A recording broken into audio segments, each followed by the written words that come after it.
আসসালামু আলাইকুম রহমতুল্লাহ। প্রিয় দর্শক, কেমন আছেন? আশা করি ভালো আছেন। প্রিয় দর্শক, সম্মিলিত ইসলামী ব্যাংক গঠনের পর স্থবির কার্যক্রম, চলুন বিস্তারিত জেনে নিই।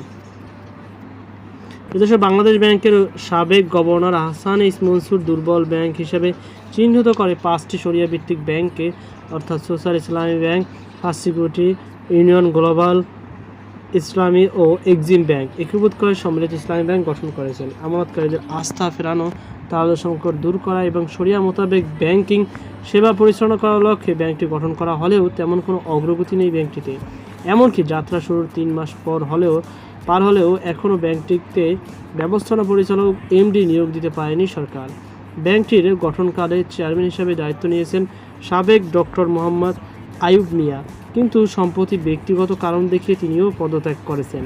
ফলে বর্তমান ব্যাংকটি এমডি ও চেয়ারম্যান শূন্য।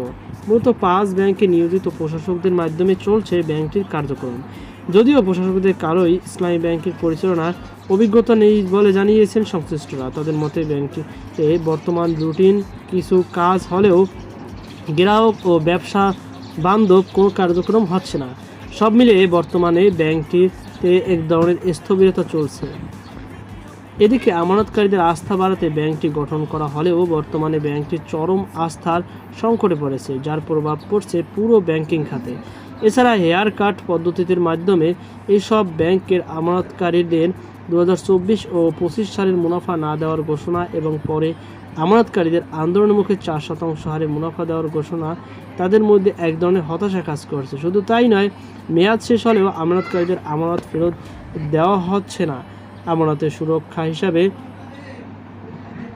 যে 2 লাখ টাকা করে দেওয়ার কথা রয়েছে সেটিও সব গ্রাহককে দিতে পারছে না। ফলে ব্যাংকটিতে প্রতি গ্রাহকদের আস্থা তলানিতে নেমে গেছে। জানা গেছে, হেয়ার কাট নিয়ে সম্মিলিত ইসলামী ব্যাংক প্রায় 76 লাখ আমানতকারী অনিশ্চয়তার মধ্যে রয়েছেন, কারণ বাংলাদেশ ব্যাংক এখনও বিনিয়োগ মুনাফার উপর আরোপিত বিতর্কিত হেয়ার কাট লাভ কমিয়ে দেওয়া প্রত্যাহারের বিষয়ে চূড়ান্ত সিদ্ধান্ত নেয়নি। কেন্দ্রীয় ব্যাংক কর্তৃক নিয়োগপ্রাপ্ত প্রশাসকরা বারবার নিয়ন্ত্রক সংস্থাকে অনুরোধ করেছেন মুনাফা কমানোর এই সিদ্ধান্ত বাতিল করতে। তাদের মতে, পূর্ণ মুনাফা হার পুনর্বহাল না করলে আমানতকারীদের আস্থা পাওয়া সম্ভব হবে না, যা ব্যাংকটিকে ঘুরে দাঁড়ানোর জন্য অত্যন্ত জরুরি। এই সংকট বহু ব্যক্তিগত আমানতকারীদের প্রভাবিত করছে, বিশেষ করে পেনশনভোগীদের, যারা জীবিকার জন্য এই মুনাফার উপর নির্ভর করেন।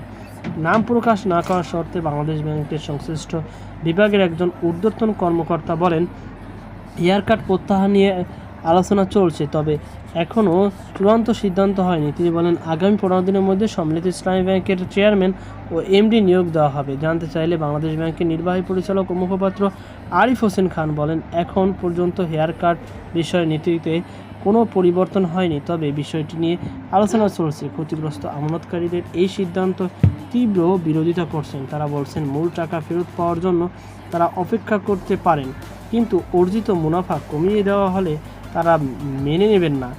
ব্যাংক খাতের সংশ্লিষ্ট ব্যক্তিরা মনে করছেন, হেয়ার কাট বাতিল করা হলে প্রতিষ্ঠানটি 3 থেকে 4 মাসের মধ্যে স্থিতিশীলতা হতে পারে। এ বিষয়ে জানতে চাইলে বাংলাদেশ ভুক্তভোগী ব্যাংক আমানতকারীদের অ্যাসোসিয়েশনের সদস্য সচিব আলিফ রেজা বলেন, বাংলাদেশ ব্যাংক অযৌক্তিকভাবে হেয়ার কাটের মাধ্যমে আমানতকারীদের পুরো মুনাফা প্রাপ্তি থেকে বঞ্চিত করার উদ্যোগ নিয়েছে, যা আমরা কোনোভাবেই মেনে নিতে নেব না।